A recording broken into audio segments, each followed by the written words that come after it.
What's the first thing you do or think of when you wake up? I don't know, maybe hit the weed, get out on a run. I think that you can go ahead and use it to apply it to anything that you can make use of it. If I can smoke weed, that's like breakfast, lunch, and dinner. It's like, steak and potatoes.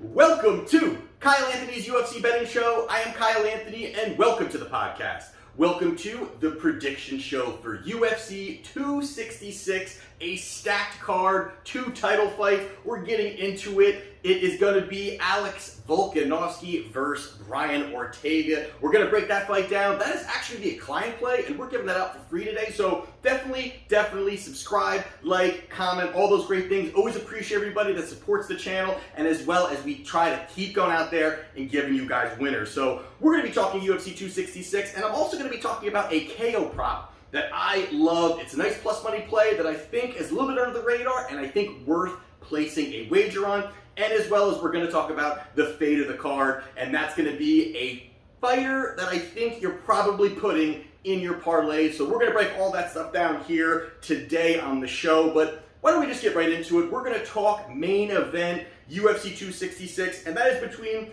Alexander Volkanovski and Brian Ortega. This is going to be a fun one.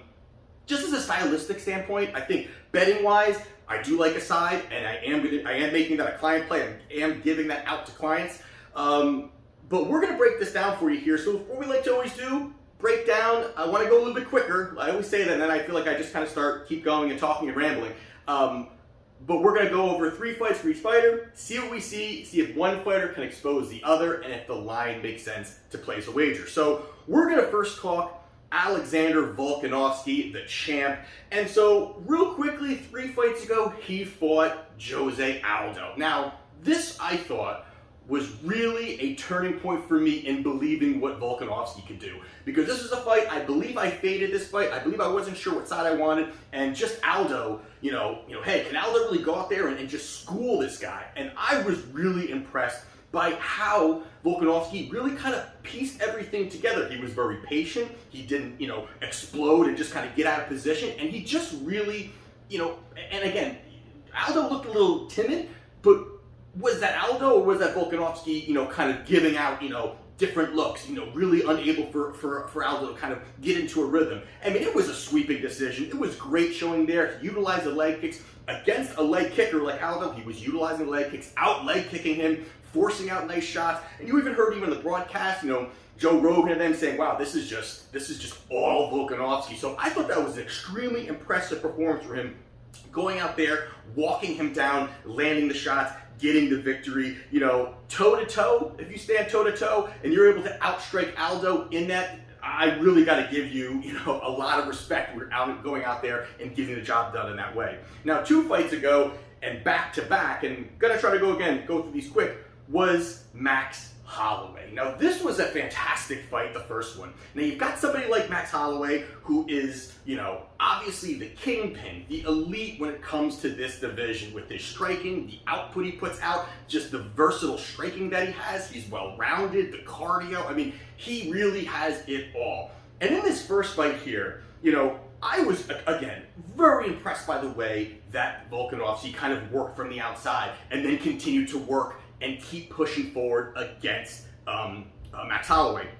Now, early in this, again, you did see, and he's absolutely going to be using on Saturday night, is those leg kicks. He went out there, fired a lot of leg kicks, mixed it up, and I think that really started to, show that he's able to go out there and push forward and not be scared, because I think a lot of people against Max were, I think more overwhelmed with that volume. He kind of stood in the pocket, he kept pushing forward, and this was a fight here where I know, again, now, you get a lot of people, some people say, hey, the fight was pretty close. Some people say, I think it was 48-47, 48-47, then somebody had it 50-45. I mean, I would honestly, and going back and watch it, it's, easily 3 to 4 rounds, I would say 4, were Volkanovski in this fight. I just thought it was a great showing from him here to show that he can go in there and go toe-to-toe with Max Holloway. And then he fought him again the second time around. And this fight was much closer. I mean, there's no doubt it was much closer. I mean, this was won in the third round. You heard Bisping kind of talking about, oh, Max is up 3-0, probably he's up 3-0.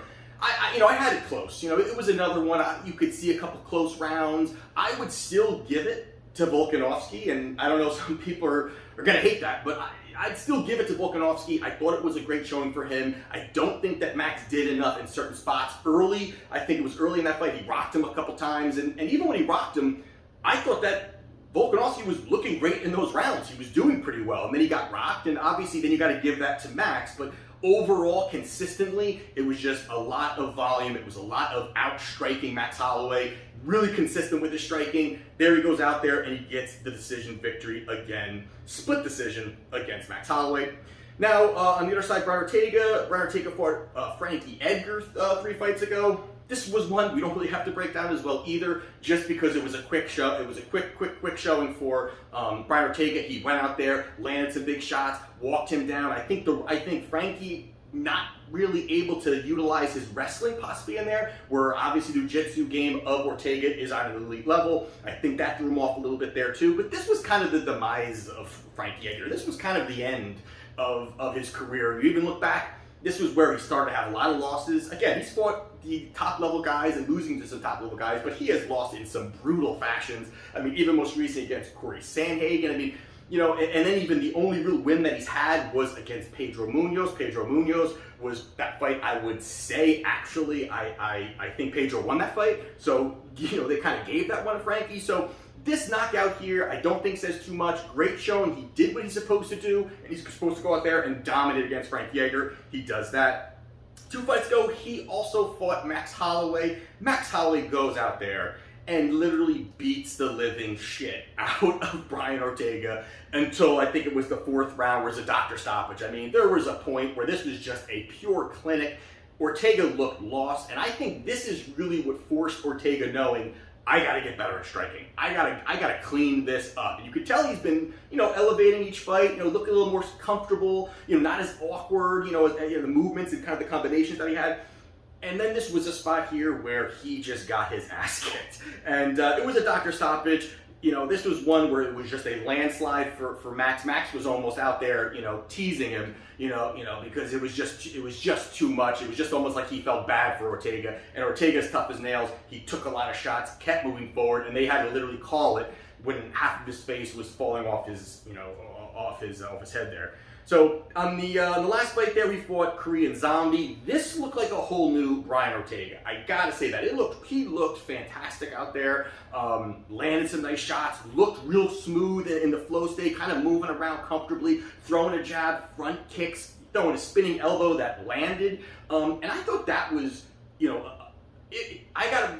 kind of hard to say because you gotta give credit to Brian Ortega in this spot. He went out there. He looked fantastic. But what I just didn't like was what really was coming from Zombie. I thought Zombie looked flat, uninterested, unmotivated. I mean, he just looked like he was out of it. I mean, and again, Zombie's a little bit on the, he's the kind of guy where he's more plodding, going forward, having that, but he didn't really have that in this fight. I thought he kind of looked a little bit off there, but again, that could be credit to Brian Ortega, but either way, he goes out there and gets the victory against the Korean Zombie. And I think that was another 50-45 sweeping decision for him there. So with that being said, you've got obviously on the one side, you got Volkanovski. He is, well-rounded guy, on his feet. He's got power leg kicks. He mixes it up well, versatile striking, will throw big combinations, has heavy hands, not known for much of the knockout, but you could just see he just has that big power when he lands the big shots compared to some other guys that he's faced, even against Max Holloway, the pitter-patter shots, but the heavy volume.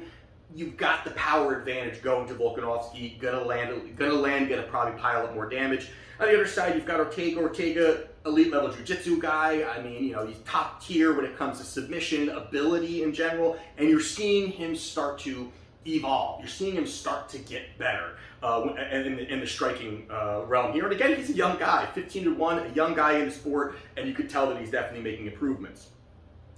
Now, the first thing I have to just get to, and I kind of glazed over here, is I don't do MMA math. I don't do this guy fought this guy and this fucking guy fought. I don't do that. But you have to put some validity into, you got to just get something in there when you take a look at a guy who fought arguably, the GOAT of the division, Max Holloway, and beats him twice. And the first one really was I thought was just a clear one-sided beating. And then the second one, close, did get the victory, but close.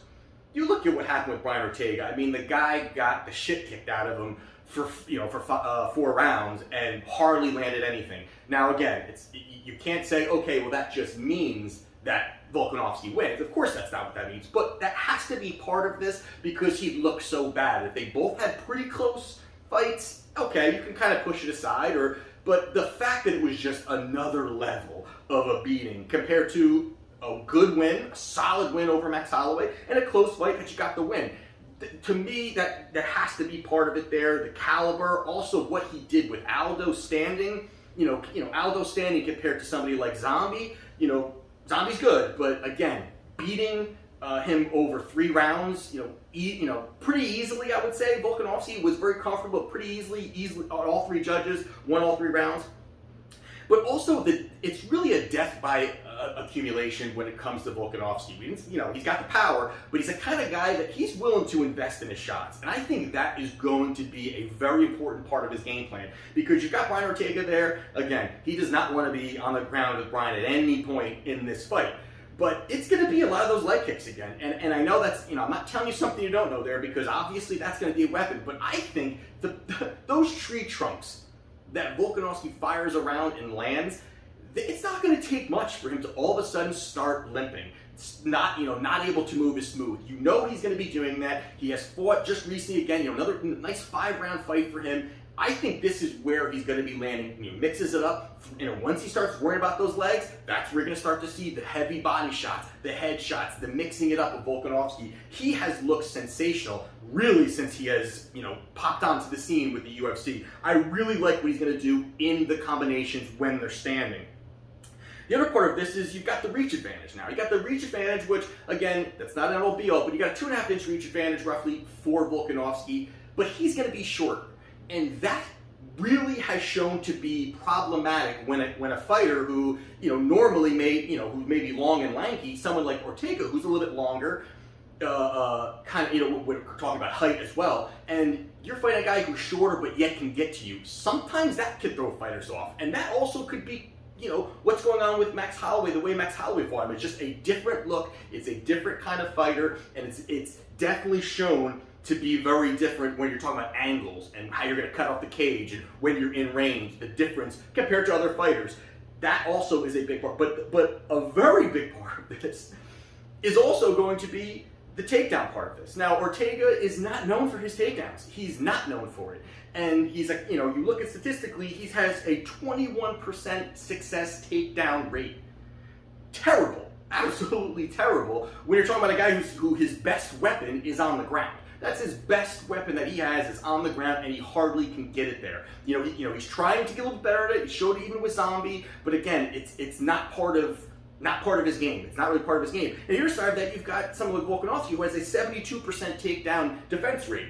That's pretty damn good. So mixing those things together, this feels like an absolute stand-up match. Could Ortega seek that quick takedown and get the takedown? I think that's possible. But I don't really see that Volkanovski a kind of guy that's just going to be left on the ground. And I think he's going to be smart enough, he's well-rounded enough. And also, we're back at the bigger cage. I think that actually really helps Volkanovski kind of stay on the outside, keep moving around, not being able to worry about being pushed up against the fence. And that's where maybe Ortega could latch onto a limb and look for the finish. So in a standing bout, in a bout that probably will be standing the entire fight, that it lasts, I gotta go Volkanovski here. I mean, I just don't see, it's at minus 160. I just don't see a spot where really Ortega can have success. I mean, I get it. I get it. He has looked great, against the Zombie. Now that's real. I mean, pretty much that's all we're saying. In a spot, standing, striking. We're not talking about Cub Swanson. We're not talking about some of these other guys here. A Frankie Edgar heading to retirement. We're talking about a guy who is just dominating some of these elite level guys in the division, and now we're talking about Ortega winning a standing bout. I just don't see it.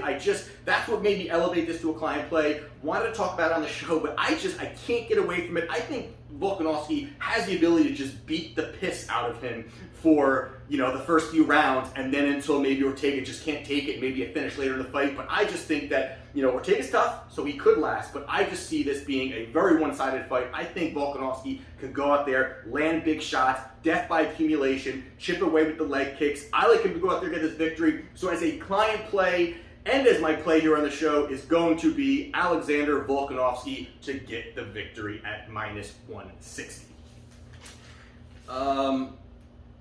Now we're going to be talking about the KO prop of the card. We've got Dawkis versus Shlamil Abdulrahimov, if I said that correctly. So Abdulrahimov versus Dawkis.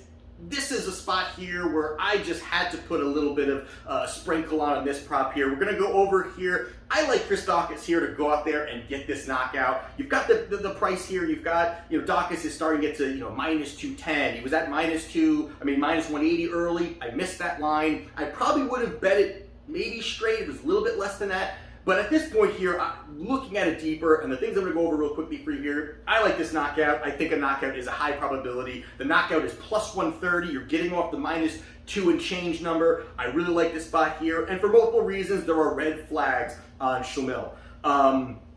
Taking a look at it, he hasn't fought in 2 years to start. So he hasn't fought in 2 years, and obviously that can be problematic. That can be an issue, timing and these things. Is he training? There's been cancellations. He has had some cancellations, so maybe he's been training. But is there ring rust? What kind of ring rust is it? How hard has he been training? And then you add in the fact that he's 40. So this is a guy that hasn't been in title contention in a very long time. Not a guy that has been this big name that's going to be getting these big paychecks. So you've got a guy that's been kind of not really in. I think he actually even had some kind of break in between one of his last two fights or whatever it was, where there was a break there as well. So, is he, half retired? Is he really mentally prepared for this? That, against Dawkis, who, again, a win or a loss means absolutely pretty much nothing to this guy, where he's probably going back to retirement and not going to be fighting. If he gets knocked out here, his career, I am positive, is probably over. So that's part of this here.